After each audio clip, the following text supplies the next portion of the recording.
Film chamber ఎన్నికలు 2025 టాలీవుడ్ ఇండస్ట్రీలో film chamber ఎన్నికలు ఫిల్మ్ చేంబర్ ఎలక్షన్స్ నేడు ఉదయం ఎంతో ప్రశాంతంగా పూర్తి అయ్యాయి. 2025 నుంచి 27 వరకు సంవత్సరానికి గాను జరిగిన ఈ ఎన్నికలు నేడు ఉదయం పూర్తి కాక మధ్యాహ్నం నుంచి ఓట్ల లెక్కింపు ప్రక్రియ ప్రారంభమైంది.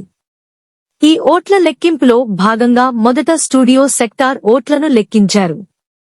ఈసీ మెంబర్స్ గా సి కళ్యాణ్, సురేష్, జెమినీ కిరణ్, కొల్లి రామకృష్ణలు విజయం సాధించారు.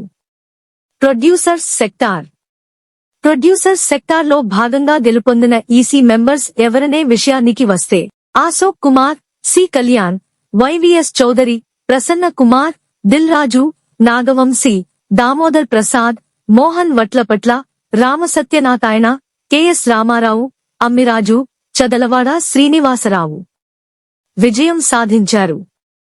మన ప్యానెల్ నుంచి 7 అభ్యర్థులు గెలుపొందారు. ఇలా విజయం సాధించిన వారిలో పలువురు కీలక బాధ్యతలు తీసుకోబోతున్నారు. ఫిల్మ్ ఛాంబర్ అధ్యక్షుడిగా దగ్గుబాటి సురేష్ బాబు బాధ్యతలు తీసుకున్నారు. కార్యదర్శిగా కొల్లా అశోక్ కుమార్ను ఎన్నుకున్నారు. ఇక వైస్ ప్రెసిడెంట్స్ గా సూర్యదేవర నాగవంశీ, భారత్ చౌదరిలు ఎన్నికయ్యారు.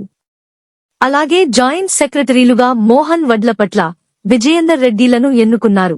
ఫిల్మ్ ఛాంబర్ ట్రెజరర్ గా ముత్యాల రామదాసును ఎంచుకున్నారు.